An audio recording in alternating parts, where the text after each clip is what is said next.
Leur but, sauver l'Algérie pour la France. La crise remontait au début mars avec l'annonce de l'ouverture de négociations avec le FLN, une chose que De Gaulle avait juré à ses généraux qu'il ne ferait jamais. Une trêve unilatérale était depuis observée par l'armée qui ne tirait plus sur le FLN alors que le FLN ne s'était toujours pas engagé à ne plus tirer sur l'armée, ce qui entraîna la désertion en masse des Harkis à qui Charles avait dû ses victoires.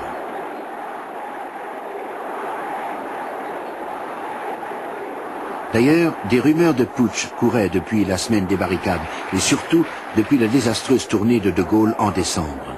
Chose étonnante, Paris avait laissé faire, comme si la confrontation y était souhaitée. De Gaulle, cette fois, était prêt à relever le défi dans son style inimitable. Un pouvoir insurrectionnel s'est établi en Algérie par un prononciamento militaire. Ce pouvoir a une apparence. Un carteron de généraux en retraite, il a une réalité. Un groupe d'officiers partisans, ambitieux et fanatiques. La réplique fut immédiate. Une série d'attentats à la bombe dans une gare, à l'aéroport, ailleurs. Rappel de la réalité de la guerre. Une fois de plus, les rumeurs d'une invasion prochaine obligèrent le Premier ministre Debré à prendre la parole. Des renseignements nombreux, précis et concordants permettent au gouvernement de penser que les auteurs du coup d'État d'Alger envisagent à très brève échéance une action de surprise et de force sur la métropole et en particulier sur la région parisienne. On sortit des dépôts de vieux tanks Sherman, vétérans de la dernière guerre, pour garder les établissements publics comme le Palais Bourbon ou l'Élysée, et démontrer la volonté du gouvernement de s'opposer à toute attaque des paras d'Alger. Beaucoup tombèrent en panne et furent remorqués, ce que les actualités évitèrent avec tact de montrer. La police fut renforcée pour rassurer la population et aussi pour décourager ceux qui chercheraient à profiter du putsch. Mais les Parisiens réalisèrent combien ils étaient vulnérables avec le gros de l'armée et les meilleures armes en Algérie. Les manœuvres des blindés démontraient surtout la vétusté du matériel.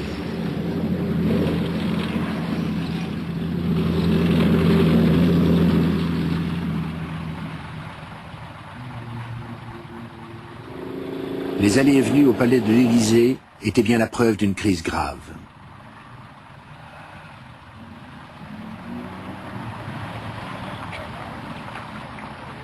Les transports publics ne fonctionnaient plus.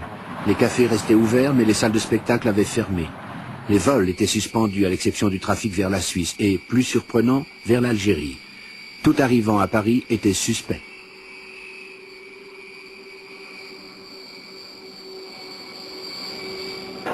La gauche réclamait des armes pour le peuple, afin de combattre les paras. Les communistes mettaient 15 000 miliciens à la disposition des autorités. La crise échappait à tout contrôle et De Gaulle réalisait que la mutinerie de l'armée devait être étouffée dans l'œuf. Au nom de la France, j'ordonne que tous les moyens, je dis tous les moyens, soient employés partout pour barrer la route à ces hommes-là en attendant de les réduire. Le discours de Gaulle rallia les Français. Restait à connaître son impact sur la troupe en Algérie, là où se trouvait le nœud du problème. En attendant, on se préparait à repousser l'assaut des parachutistes sur Paris.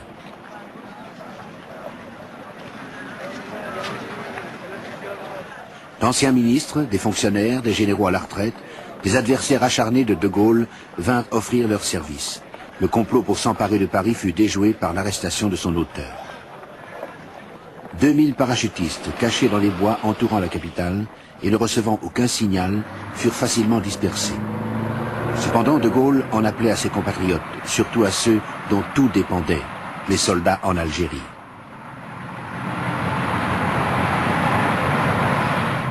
Françaises, Français, voyez où risque d'aller la France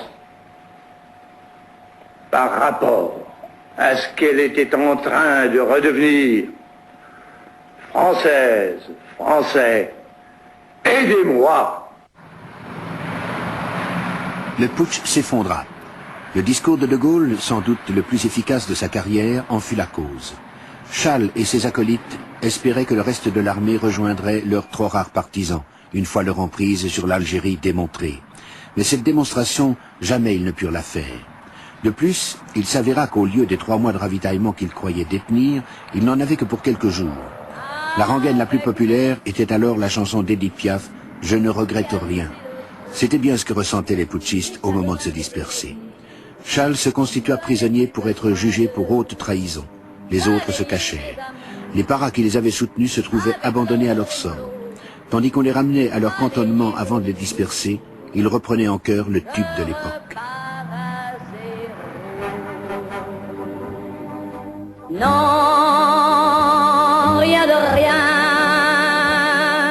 Non, je ne regrette rien.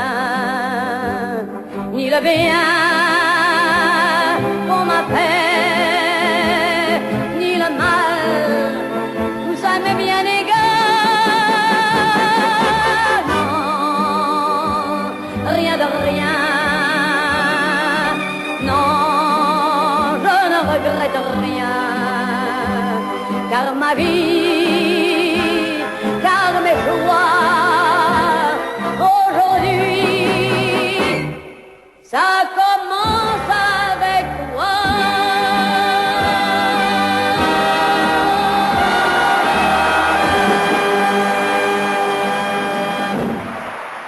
Alger était assommé. Les journaux ne paraissaient plus ou étaient censurés. De Gaulle, une nouvelle fois, s'était révélé trop fort pour les pieds noirs. Son appel aux hommes de troupe, par-dessus la tête de leurs officiers, avait été une réussite. Mais qui poserait des problèmes de discipline dans les mois à venir? Le couvre-feu régnait, pour les Européens comme pour les musulmans. L'armée connaissait une véritable chasse aux sorcières. Des soldats dénonçaient leurs capitaines, des capitaines leurs colonels. 15 000 officiers furent accusés. Fin avril, 5 généraux et 200 officiers supérieurs passaient en cour martiale.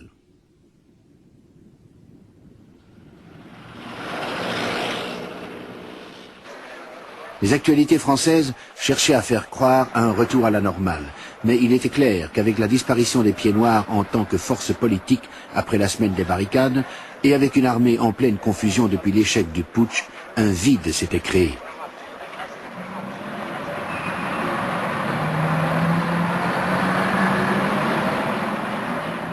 C'est alors qu'on vit apparaître 3 initiales, OAS, Organisation de l'armée secrète. On en parlait depuis des semaines. Ses fondateurs étaient des colons ultras, rejoints par des officiers passés dans la clandestinité après le putsch. De tous les graffitis qu'avaient connus les murs d'Alger, ces 3 lettres seraient le plus sinistre, encore aujourd'hui. De Gaulle était au pouvoir depuis 3 ans, plus fort que jamais, mais la guerre d'Algérie durait toujours. Pis, elle allait entrer dans sa phase la plus sanglante, la plus ignoble.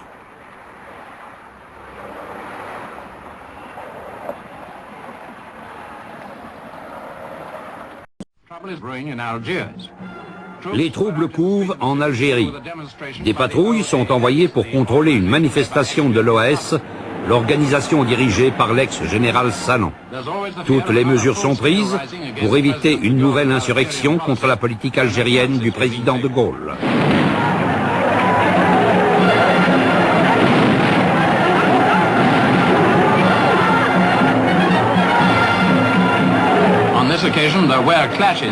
Les heurts ne font heureusement pas de victimes et l'ordre est rétabli. Alors que la guerre d'Algérie approchait de sa 8e année, les attentats contre De Gaulle se multipliaient, signe de la violence des temps. Mais leurs auteurs n'étaient pas algériens, c'étaient des Français, les durs de l'OAS, l'organisation de l'armée secrète, les obstinés de l'Algérie française.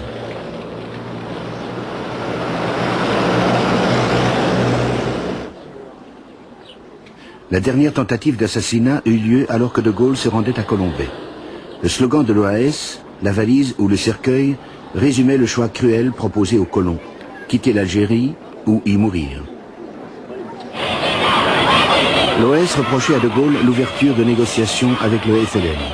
Le FLN lui en voulait de ce que ces négociations ne progressaient guère. Les musulmans manifestaient maintenant publiquement leur soutien aux nationalistes, et les tentatives de répression de l'armée ne faisaient que souligner leur nombre et leur enthousiasme. Les offres de négociation faites en mars 1961 par De Gaulle avaient tout d'abord été repoussées par les dirigeants du FLN, dans la crainte de ne pas être les partenaires uniques de la France. Puis, le putsch des généraux avait retardé les choses, tout en renforçant les atouts des nationalistes, une solution militaire devenant désormais impossible, pour autant qu'elle l'ait jamais été. Les négociations débutèrent réellement en mai 1961 à Évian, sur le lac de Genève. Depuis le meurtre du maire de la ville par l'OAS, le mois précédent, les mesures de sécurité étaient renforcées. Jusqu'alors, les contacts entre les deux parties étaient demeurés secrets. Ils étaient maintenant tout à fait officiels.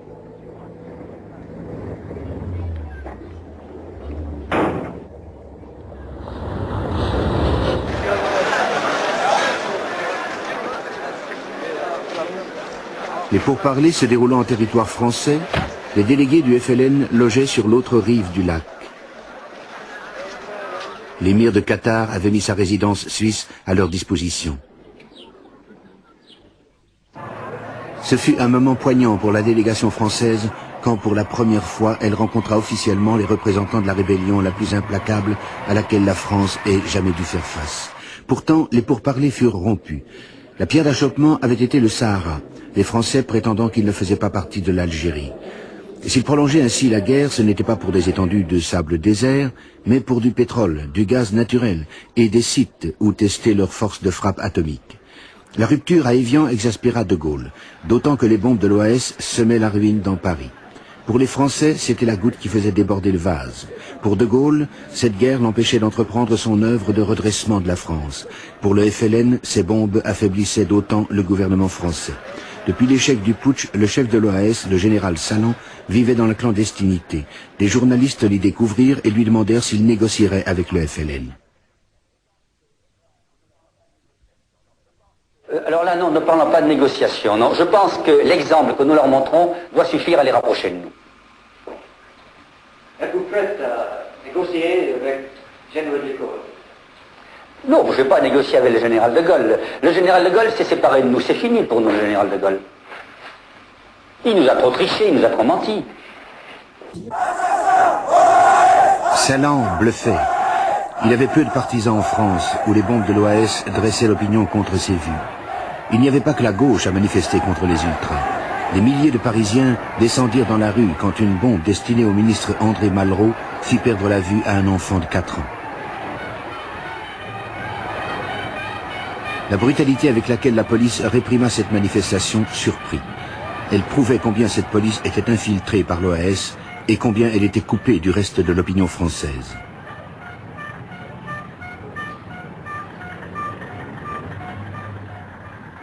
Le plus grave incident fut celui de la station de métro Charonne, où 8 manifestants, dont 3 femmes, furent tués.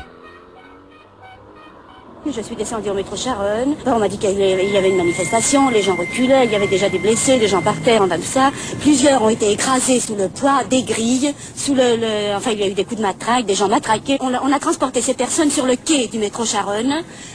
À ce moment-là, il y a eu des gaz lacrymogènes. Les gens, il y en avait un qui était pratiquement mort. On les a transportés du métro Charonne au métro Boulet-Montreuil, où on pensait que ça serait plus calme. On a essayé à ce moment-là d'appeler police secours, ou je ne sais pas, d'appeler quelqu'un. 1 heure après, exactement, quand ils sont arrivés, le docteur a déclaré une fracture du rocher, il n'y a plus rien à faire. C'est le blessé qui vous parle. On ne sait jamais que la police taperait sur les gens qui sont contre l'OAS. Les attentats de l'OAS créaient un état de guerre civile en France, où l'Algérie tournait à l'obsession. Ils influençaient aussi le FLN. Craignant que si De Gaulle était renversé, son successeur se montre moins accommodant, les nationalistes algériens assoupirent leur attitude.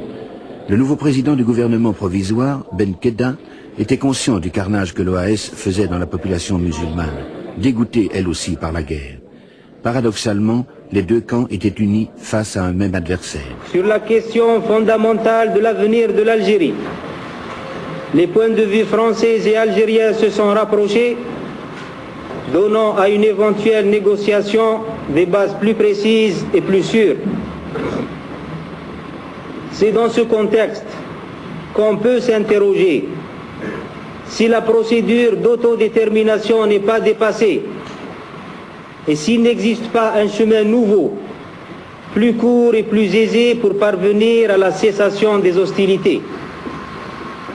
Nous pensons, quant à nous, qu'il est possible aujourd'hui de promouvoir une solution rapide du conflit et qu'il existe, pour y parvenir, une méthode qui nous ferait aux uns et aux autres une économie de temps et de sacrifice et permettrait d'instaurer immédiatement la paix. L'OAS réagit immédiatement en décrétant une grève générale qui fut totale. Pire, l'OAS déclara que dorénavant, l'ennemi n'était plus seulement le FLN, mais aussi l'armée française et les forces de l'ordre. L'objectif était d'annuler les accords d'Évian, en prouvant que personne ne pourrait gouverner l'Algérie sans l'appui de l'OAS. Au lieu de s'arrêter, le bain de sang reprenait de plus belle. Alger allait, de fait, connaître la période la plus sanglante de la guerre. Jusqu'alors, les barbelés et les points de contrôle avaient été réservés aux quartiers musulmans. Maintenant, les quartiers européens aussi prenaient des allures de zone de combat. L'OAS interdit aux musulmans de sortir de leur quartier et souligna cette décision par une série de meurtres aveugles. Quand des gendarmes et des soldats furent assassinés à leur tour, l'armée répliqua en assiégeant les citadelles de l'OAS.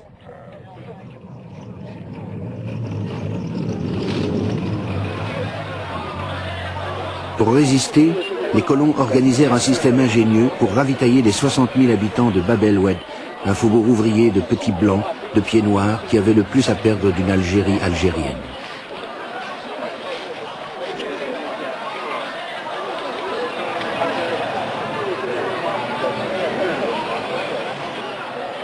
Il était clair que l'OAS bénéficiait du soutien des Européens d'Alger. Comme les meurtres continuaient dans toute la cité, le commandement de l'armée renforça l'encerclement du faubourg, amena 20 000 hommes en renfort, de l'aviation et des blindés, et se prépara à l'assaut. Une des mesures les plus pénibles à prendre de toute cette guerre.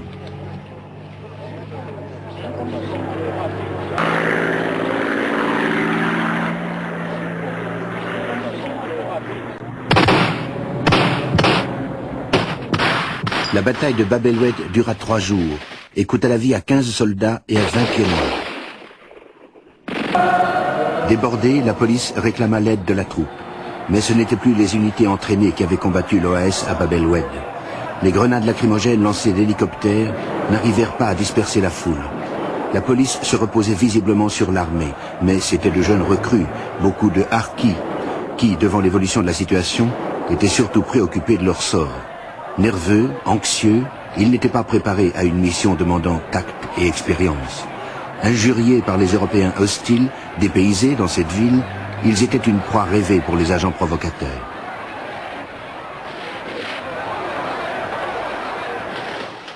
Brusquement, des coups de feu partirent d'un toit. Sans attendre d'ordre, les harkis répliquèrent par un feu nourri. Ce fut la panique. Les corps roulaient, hachés par les rafales. Une équipe de la télévision belge, encore une fois, se trouvait sur les lieux.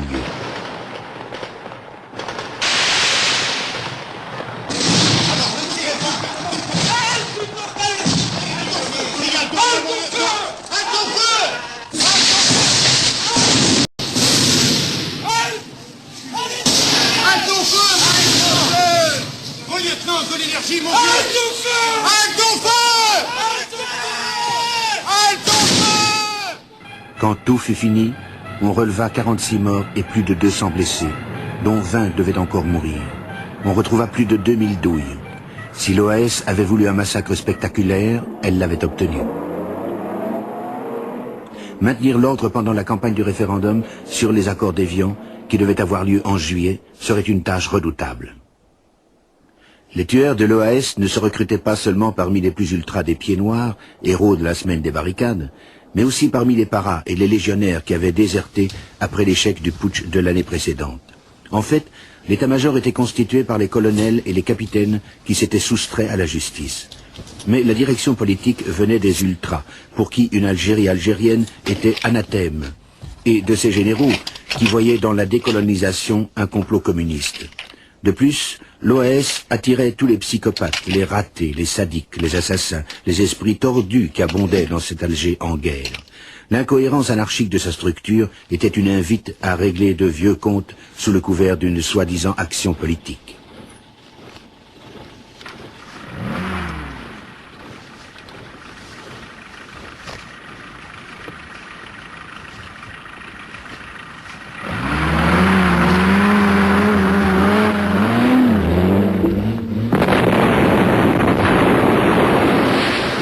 L'OAS n'était pas regardante dans le choix de ses objectifs.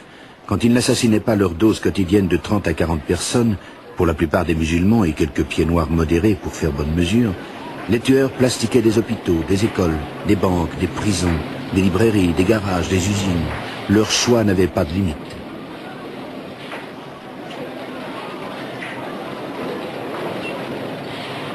Travail macabre, financé par des attaques de banques, par des dons de riches colons, par des taxes imposées aux compagnies installées ou désireuses de s'installer dans le pays, par des amendes infligées aux petits blancs pour, par exemple, avoir pris quelques jours de congé en France.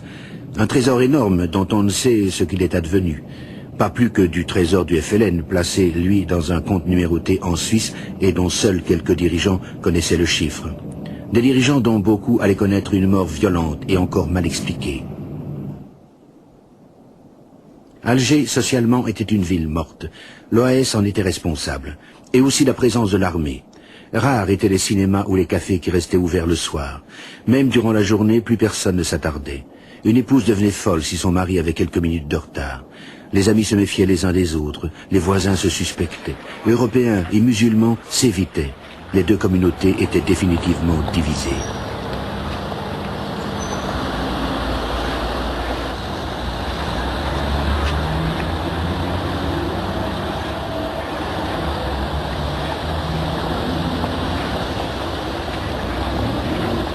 Elle s'appuyait sur une population de pieds noirs qui était vraiment de très bonne foi. La population était de bonne foi. On lui avait jamais dit que l'Algérie n'était pas française. Elle le croyait. Par conséquent, elle était trompée par tout le monde, cette population. Et c'était bien dommage parce que c'était des gens qui étaient malheureux, tout simplement. Et au lieu de se battre jusqu'au bout comme l'OAS l'espérait, petit à petit, ils sont partis. Ils ont été neutralisés, ils ont compris, les familles se vidaient, le mari restait pour travailler, mais la femme et les enfants repartaient quand ils pouvaient. Et puis il y a eu l'exode du mois d'avril et du mois de mai qui ont été des exodes gigantesques, si bien qu'il ne restait plus rien. Alors, cette OAS qui était devenue squelettique au moment où elle faisait le plus de ravages, parce qu'elle était squelettique, mais elle faisait des attentats extraordinaires, au point que nous avions été obligés, avec le délégué général, de mettre dans des camps de concentration les jeunes qui ont donné des armes, parce que l'OAS donnait les 11-43 à des jeunes de 16 à 20 ans, et leur disait, il faut tuer 10 musulmans, n'importe lesquels, dans la rue. Voilà comment ça se passait au mois de mai.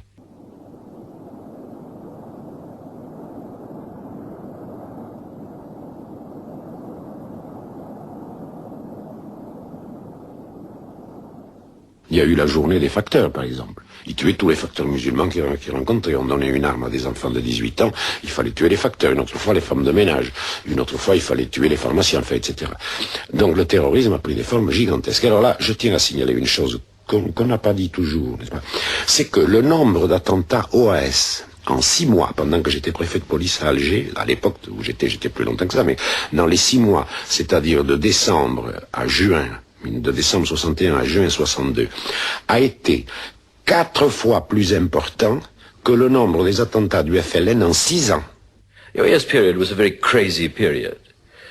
It was also a very brutal period because the OAS was indulging in a very nasty war between the so-called barbouzes, the people who'd been sent by the Gaullist regime to eliminate the OAS, and who very soon got eliminated by the OAS itself. And there were very strange and terrifying things that one would see. For instance, I remember at the height of the OAS action in Algiers, going to Belcourt, and there seeing the corpse of a Vietnamese secret agent, Barbouz, hanging from a tramway line. They killed people, I would say, almost indiscriminately. One of the most ghastly things that I remember of that whole period was a mortar shelling of perfectly innocent Algerian civilians on what was then called the Place du Gouvernement near the Casbah. And I just happened to be within 50 yards of it happening, grabbed a photographer who was then at the Hotel Letty. We rushed back. We went to the main hospital where they were being given first aid. And I remember being inside a ward and watching all these people, many of them dying and hideously injured, and listening, eavesdropping on a conversation between doctors, medical students, nurses, and realizing to my horror that one of the doctors had in fact taken part in the attack. So that was the kind of war it was. The OAS had deliberately set out to perpetrate such appalling atrocities on the Arab population that they would provoke the Arab population into hitting back. The object of that exercise was perfectly simple and straightforward. They wanted to destroy the Evian Accords, which were leading straight to independence, and force the French army back into the field against the FLN and bring the whole enterprise of moving to independence to a halt. So that these absolutely dreadful atrocities were not just the result of pathological murderers, although God knows there were plenty of those about, but the actual deliberate policy of the very senior French ex-army officers who were in charge of the OAS. It was an outrage. The intelligence of those operations, the precision of what the OAS was doing, what they were blowing up, their ability to strike with impunity, obviously meant that the very important parts of the army were feeding them information and allowing them to pass through roadblocks. The whole works. The most terrible one of all, I suppose, was a case in which an OAS squad had detected what it believed to be a hospital catering for FLN wounded. Whether that was the case or not, we never discovered, but there certainly weren't all FLN in that hospital, and they blew it up. And after the dust had settled, they went into the hospital and machine-gunned the people in their beds, the survivors. And that was the sort of thing that was intended to cause such outrage in the Casbah and other areas like that, that it would lead to a mob running wild with meat hooks in the way that they did some years earlier.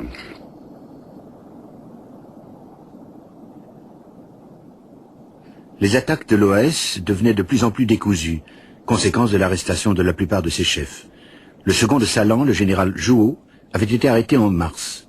Roger de Gueldre, chef du commando Delta, la bande de tueurs la plus redoutable de l'OAS, avait été capturé à la mi-avril. Ce même mois, Salan lui-même fut pris. Le plasticage des réservoirs de la BP à Oran fut le dernier grand coup monté par l'OAS.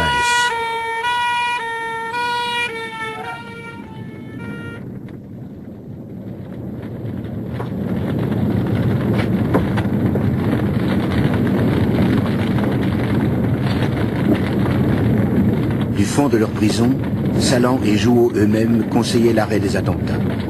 C'est alors, le 17 juin, à quelques semaines du référendum, que la France et le monde, ahuris, apprirent que l'OAS et le FLN avaient conclu une trêve. Cette fois, c'était peut-être vraiment la fin de la guerre. L'organisation armée secrète vous parle. À partir de ce soir minuit, de suspendre les combats et d'arrêter les destructions. L'OAS reprochait à De Gaulle l'ouverture de négociations avec le FLN. Le FLN lui en voulait de ce que ces négociations ne progressaient guère. Les musulmans manifestaient maintenant publiquement leur soutien aux nationalistes, et les tentatives de répression de l'armée ne faisaient que souligner leur nombre et leur enthousiasme.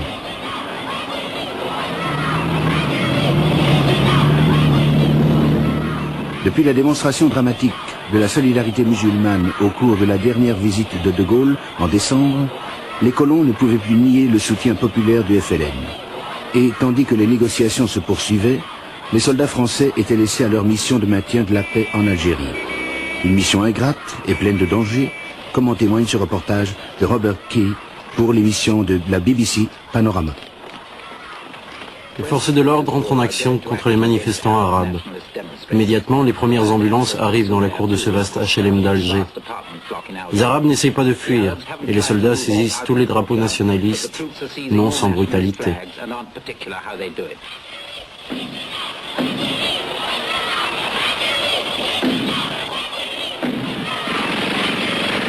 Il y a peut-être quelqu'un derrière cette porte, peut-être personne.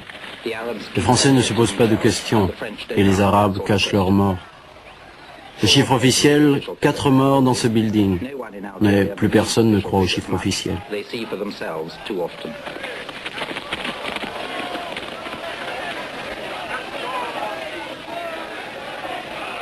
Des immeubles habités par des Arabes dans un bidonville, non loin d'un cimetière. Là aussi, on a ici les drapeaux du FLN.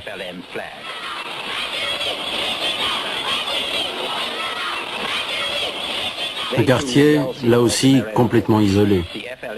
Le FLN a donné comme instruction que les manifestations restent pacifiques et que les manifestants restent chez eux en tout cas.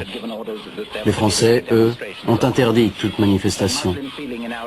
La volonté d'indépendance domine chez les musulmans d'Alger, qui opposent la force de l'histoire à la force des armes. Une auto blindée tire quelques rafales contre le bidonville et les troupes s'avancent pour briser la démonstration et s'emparer du drapeau FLN.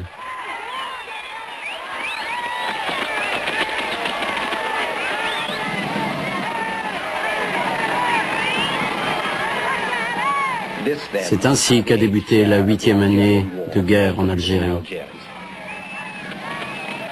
Les quartiers européens d'Alger sont pratiquement déserts.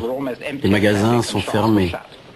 L'organisation de l'armée secrète, dans son défi à De Gaulle de conserver l'Algérie française, a donné ordre d'éviter tout incident. Ces ordres sont suivis, à de rares exceptions près, comme ici, où une papeterie a été plastiquée. Son propriétaire refusait de cotiser à l'OAS et était soupçonné de rapatrier ses biens en France. On n'abandonne pas l'Algérie. Le portrait déchiré du général Salan, le chef de l'OAS, paraît sacré aux yeux de ces jeunes Européens, tous partisans de l'OAS, et pour qui ce plasticage est une bonne farce. Les forces de l'ordre les dispersent bien poliment.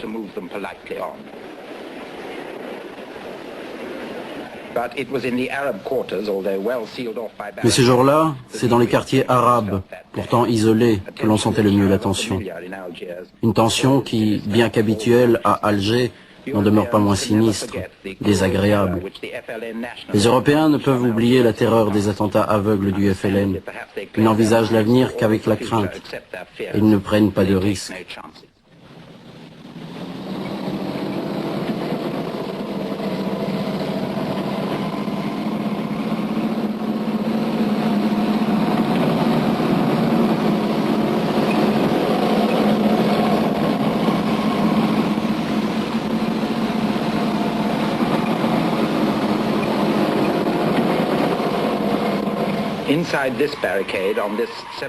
Ce 1er novembre 61, 7e anniversaire du début de la guerre, dans une vallée, les cris des manifestants, les drapeaux agités et la troupe qui intervient.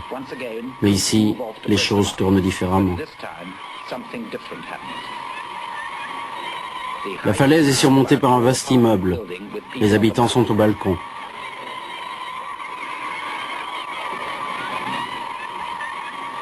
Soudain, depuis un des balcons, un coup de feu. Le lieutenant français est blessé. La patrouille se met à couvert, plus bas que la route, et concentre son tir sur la façade de l'immeuble. Le lieutenant est pansé, tandis que le tir continue.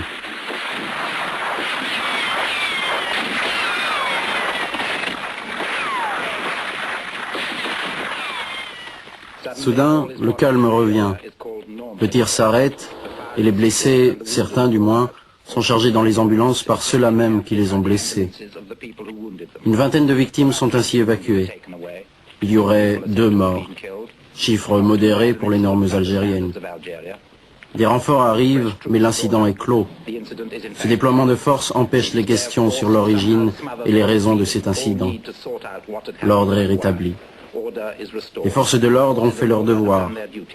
Elles font leur devoir depuis de longues années et jamais l'indépendance des Arabes n'a été plus proche. Les Français apprendront peut-être un jour que la violence, même face à la provocation, n'est pas suffisante.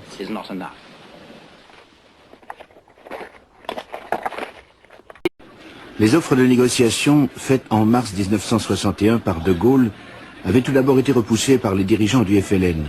dans la crainte de ne pas être les partenaires uniques de la France. Puis, le putsch des généraux avait retardé les choses, tout en renforçant les atouts des nationalistes, une solution militaire devenant désormais impossible, pour autant qu'elle l'ait jamais été. Les négociations débutèrent réellement en mai 1961 à Évian, sur le lac de Genève. Depuis le meurtre du maire de la ville par l'OAS, le mois précédent, les mesures de sécurité étaient renforcées. Jusqu'alors, les contacts entre les deux parties étaient demeurés secrets. Ils étaient maintenant tout à fait officiels.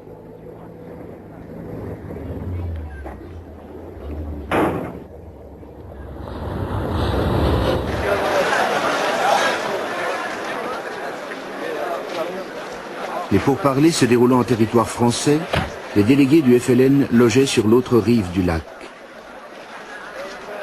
L'émir de Qatar avait mis sa résidence suisse à leur disposition. Ce fut un moment poignant pour la délégation française quand pour la première fois elle rencontra officiellement les représentants de la rébellion la plus implacable à laquelle la France ait jamais dû faire face. Pourtant, les pourparlers furent rompus. La pierre d'achoppement avait été le Sahara, les Français prétendant qu'ils ne faisaient pas partie de l'Algérie. S'ils prolongeaient ainsi la guerre, ce n'était pas pour des étendues de sable désert, mais pour du pétrole, du gaz naturel et des sites où tester leur force de frappe atomique. La rupture à Évian exaspéra De Gaulle, d'autant que les bombes de l'OAS semaient la ruine dans Paris. Pour les Français, c'était la goutte qui faisait déborder le vase. Pour De Gaulle, cette guerre l'empêchait d'entreprendre son œuvre de redressement de la France. Pour le FLN, ces bombes affaiblissaient d'autant le gouvernement français.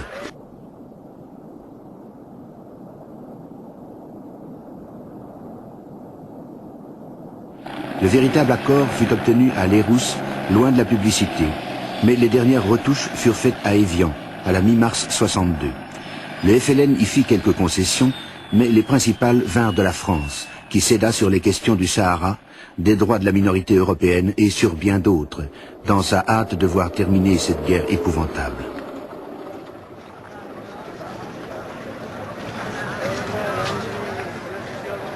L'opinion mondiale, préoccupée des attaques de l'OAS, avait fait pression sur De Gaulle.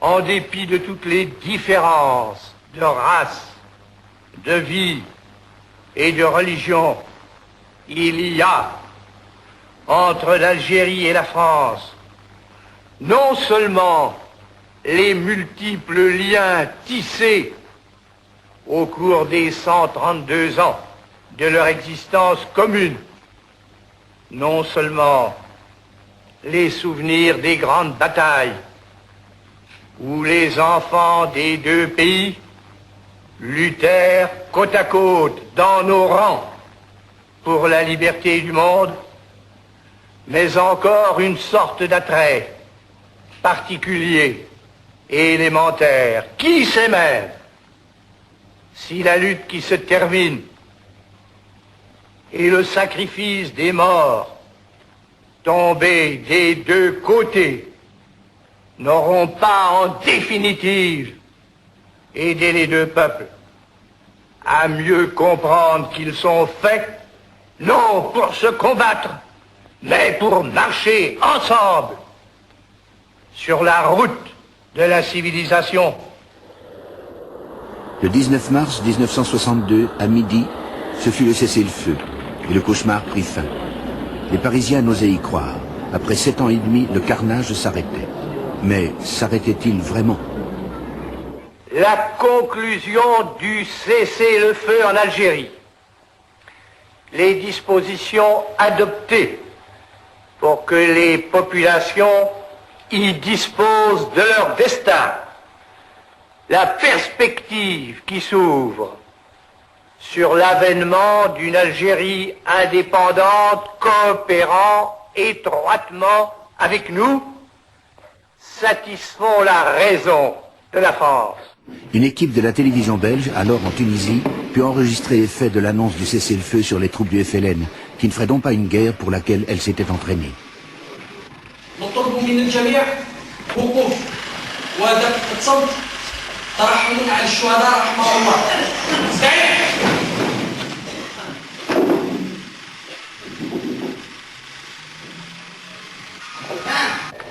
Combattants de l'ANF, Aujourd'hui, le cessez-le-feu est proclamé.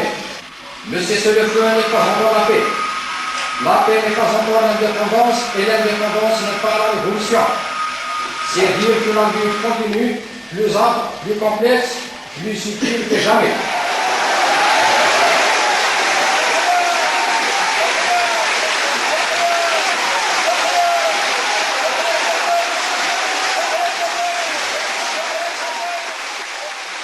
Le FLN obtenait ce qu'il avait réclamé le 1er novembre 1954, l'indépendance pleine et entière pour toute l'Algérie.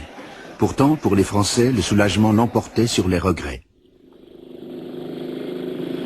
Une des conditions mises par le FLN pour le cessez-le-feu avait été la libération de Ben Bella et de ses collègues après 5 ans et demi de captivité. Ils étaient appelés à jouer un rôle dans le nouvel État. Bien qu'absents des négociations, ils les avaient influencés. Beaucoup avaient attribué l'intransigeance du FLN à leur emprisonnement. Au début de la guerre, il était peut-être possible qu'une solution soit trouvée, que les Européens restent en Algérie. Mais à la fin de la guerre, avec les exactions de l'OAS, qui semblait, en fait, l'organisation de l'armée secrète semblait avoir un consensus général, il n'était plus possible que les Européens restent en Algérie. Les accords d'Évian, les Algériens, le gouvernement français, tout prévoyait que les Français puissent continuer à vivre dans une Algérie indépendante. Mais il y a eu de tels drames, de telles tragédies dans les derniers mois de la guerre d'Algérie, et que la communauté européenne dans son ensemble a pensé que ce n'était plus possible, qu'il y aurait des vengeances, et progressivement elle a quitté son pays, dans la mesure où pour certains il y avait peut-être un risque, et pour d'autres il y avait un complexe de culpabilité, une très grande amertume en réalité pour tout le monde, et je crois que l'OAS porte une très lourde responsabilité pour ce qui concerne le départ des Français d'Algérie. Ce qu'ils ne pouvaient emporter, les pieds noirs le brûlaient. Tout plutôt que d'en faire profiter les Arabes.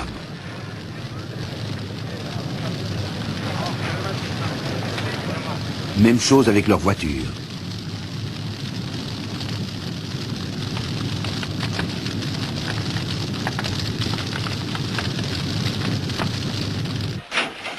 Certains les balançaient tout simplement à la mer du haut des falaises. Dans les rues, les traces de la terrible lutte étaient effacées. Les musulmans se préparaient au référendum qui confirmerait leur indépendance.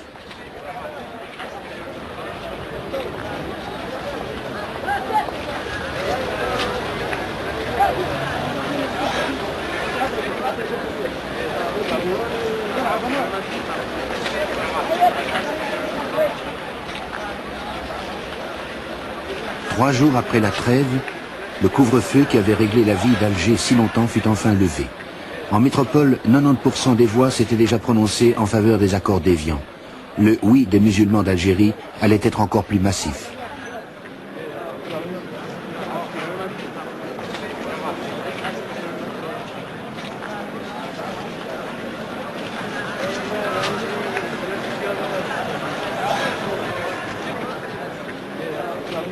Un des exodes les plus importants de l'histoire récente commençait.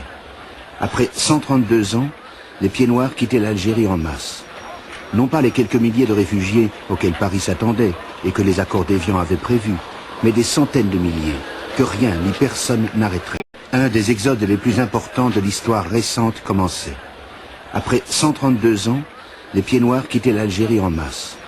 Non pas les quelques milliers de réfugiés auxquels Paris s'attendait et que les accords d'Évian avaient prévus, mais des centaines de milliers, que rien ni personne n'arrêterait. Et à Noël, il ne resterait plus en Algérie que 30 000 pieds noirs sur le million qui y avait vécu.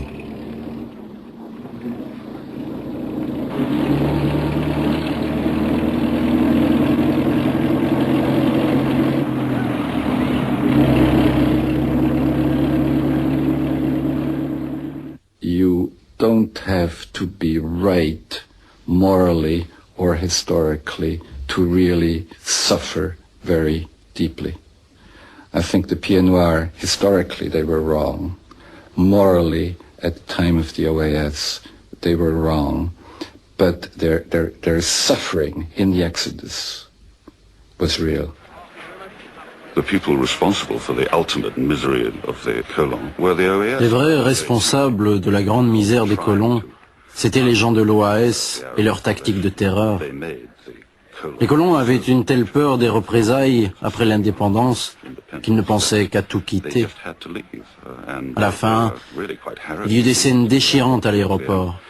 Les gens essayaient d'embarquer coûte que coûte, et certains se firent des fortunes en vendant des billets au marché noir. Il y eut des scènes vraiment inquiétantes. Personne n'avait imaginé combien l'exode serait général. Lorsqu'en juin, l'OAS arrêta ses attentats, il y eut 350 000 départs. Déjà avant et malgré les menaces des tueurs de l'organisation, 100 000 Européens avaient fui. Plus d'1 demi-million devaient encore partir.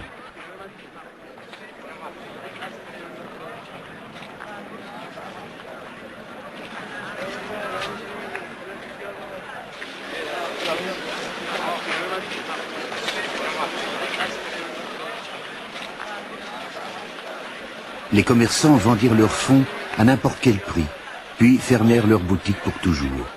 Les bars et les cafés les plus renommés changèrent de propriétaires pour des sommes dérisoires. Des enseignants, des médecins, des policiers, des ingénieurs, toute une classe sociale s'en alla, tout simplement. Certains empruntèrent la route du Maroc et de l'Espagne, mais la plupart prirent le bateau ou l'avion. Ils n'étaient officiellement autorisés qu'à 2 valises par personne. Officiellement.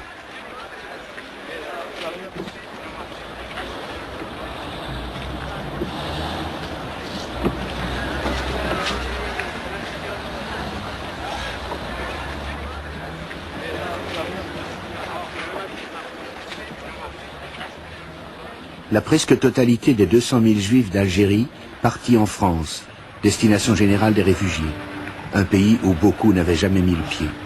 Certains trouvèrent refuge au Canada, en Israël ou même en Argentine, d'autres en Espagne.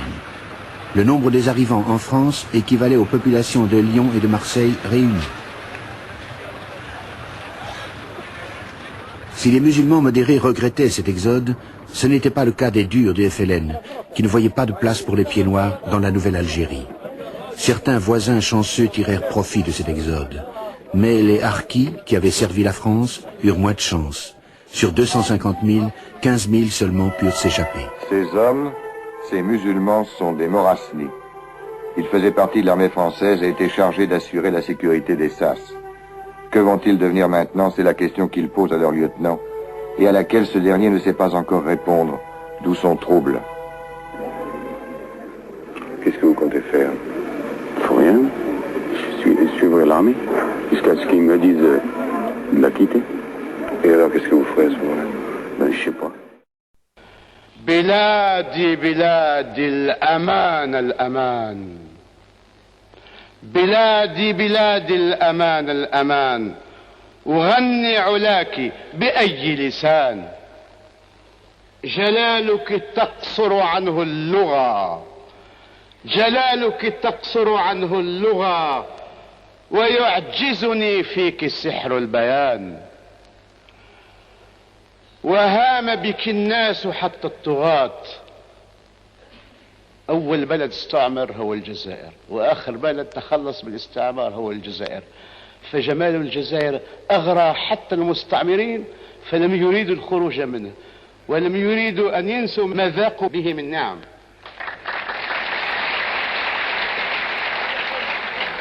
وهام بك الناس حتى الطغاة وما احترموا فيك حتى الزمان وأغريت مستعمريك فراحوا يهيمون في الشرق بالصولجان ولم يبرحوا الأرض لما استقلت شعوب ولم تستكن للهوان وزلزلت الأرض زلزالها وزلزلت الأرض زلزالها وضج لغاصبك النيران فتبيض صفحة إفريقيا وراهنه الشعب يوم التنادي وراهنه الشعب يوم التنادي ورج به الشعب يوم الرهان فتبيض صفحة إفريقيا ويسود وجه المغير الجبان.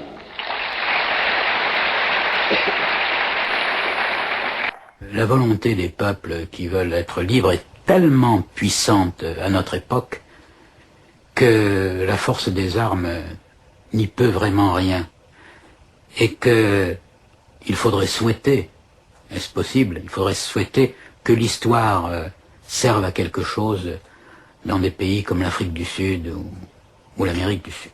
Que serait un homme sans mémoire, que serait un pays sans mémoire, que serait une armée sans mémoire.